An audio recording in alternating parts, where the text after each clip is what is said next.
Hello, my name is Jim Mulgrew. I interviewed Mike Ryan, assistant principal, Avon High School. Um, he is someone I kind of look up to in the administration world. He was recently our intervention specialist and 504 coordinator. I also coached football with him, so I kind of got to know Mike pretty well over the last couple of years.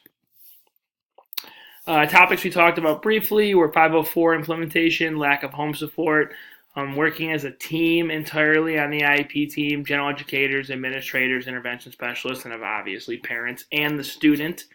And then also co-teaching in the least restrictive environment here at Avon High School.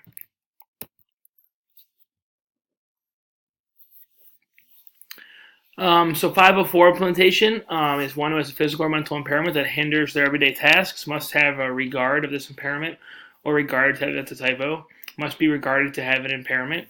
Once again, Mike was the 504 coordinator. Right now it is Kate Brannigan. She's an intervention specialist. The school allots her 2 extra planning periods, which I think is pretty important because Mike was talking about how we almost have 170 students right now on 504s. So it's definitely a growing student population we have at the high school. A lot of it is ADHD and ADD students, and a lot of the accommodations were extended time, teacher notes, and guided notes. Mike talked about how when he's in meetings and how the team is now trying to more push along the terms of guided notes because a lot of the teachers still want these students to write things in. And we've seen when we give out teacher notes as an accommodation, students kind of use that as a crutch to not pay attention because they think that because they have the teacher notes that they're just going to magically learn everything, and that's going to kind of play to their success. So those are just the 3 main accommodations. Obviously, there could be like a physical impairment, and he talked about getting the occupational therapist involved, and there are other accommodations. One he did see a lot now with the mental health thing coming on is we do give anytime pass to student services. That's so the student can kind of ask the teacher to use the restroom, but then actually tell the teacher they're going to student services, just to kind of save that embarrassment if they do feel like they are embarrassed to ask. And the teacher quickly just sends an IM to our student services secretary, and she confirms the student showed up, and that's worked very well.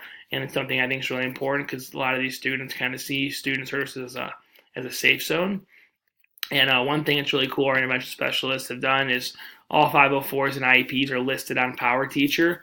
And Mike taught me something that is kind of cool. You organize their accommodations, the more common ones obviously, by color coding it on your seating chart. And that kind of lets you or a substitute know if anything needs to be done during the day. And it definitely helps you keep track of who gets extended time, who gets an extra period who gets an extra day on their assignment. And I kind of like that idea. All right, lack of home support. This makes up about 10% of our student population. Mike stressed as a first-year administrator how important it was for him to develop these relationships with these parents and guardians. Then the parents and guardians kind of gain trust, and they see that Mr. Ryan is definitely in their kids' best interest. He's in the kids' corner. So when Mike wants to discipline these students or kind of hold them accountable, the parents don't look at Mike as kind of a bad guy. They have his trust.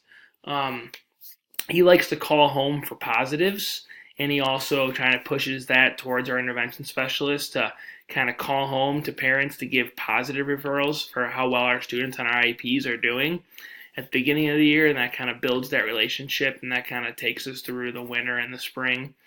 He always says, don't understand, the parents understand the IEP.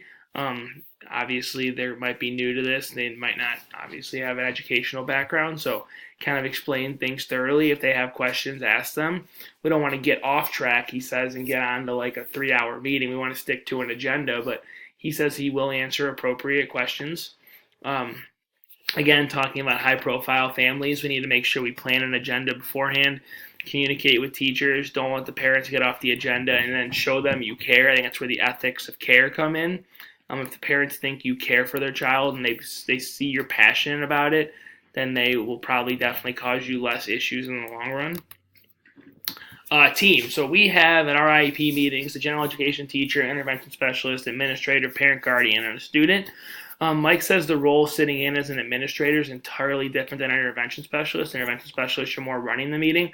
As an administrator, you're kind of more just facilitating it, making sure that everyone's kind of getting along. There's collaboration involved. The general education teacher is bringing what they see into the classroom. The intervention specialist is bringing up what they see in support and how it relates to that student's goals.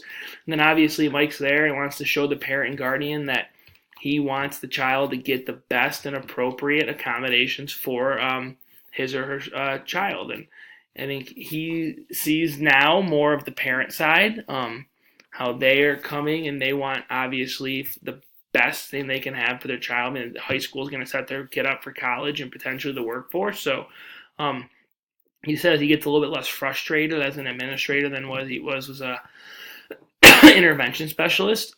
We have a great school psychologist who runs an ETR every 3 years, kind of the same protocol as mentioned above. We also have a speech and occupational therapist that is outsourced, but definitely gets to meetings and stuff like that. We wish they could get in the school more, but that's what we got going on right now. Co-teaching. This is kind of big, so this is something I'm really passionate about, and I totally believe in inclusion when possible for social and academic interactions. I've seen it firsthand. I've taught inclusive math class co-taught, where I've seen the lower level students get helped by the higher level students and also benefit from their social interactions around them, kind of seeing how to act in class, how to work hard, how to take notes, how to care about your grades, and that's something I think definitely works. Even though they might not be cognitively high enough to be in there, they might not test into that room, it definitely benefits them if you have a co-teacher in there who can accommodate them. Mike's huge on common planning, establishing a routine. Again, co-teaching is not just an intervention specialist walking around answering questions.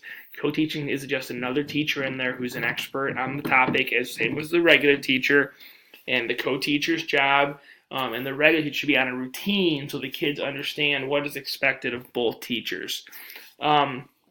We want to start getting professional development at Avon, where we're kind of getting some specific effective teaching strategies, not just kind of walking around the room clarifying points like stated before. And again, this kind of awesome. Avon gives us professional learning communities every other Wednesday. And these we've established tiered activities and assessments about in our state tested courses. And this kind of lets us differentiate, and it makes it obviously more planning time with the co-teacher, because I think the biggest issue we see is time and resources. And if we don't get to plan with the person, then it's just them kind of coming in the room last second asking what are the goals for today. So something I've noticed, and Mike stresses during the interview, is how important the district is trying to get more time to plan these co-taught classes, because we really believe in a least restrictive environment, especially in mathematics. All right, that concludes my interview. Hope you helped it. I had a dog running around, so it wasn't the easiest thing to do, but we got it done.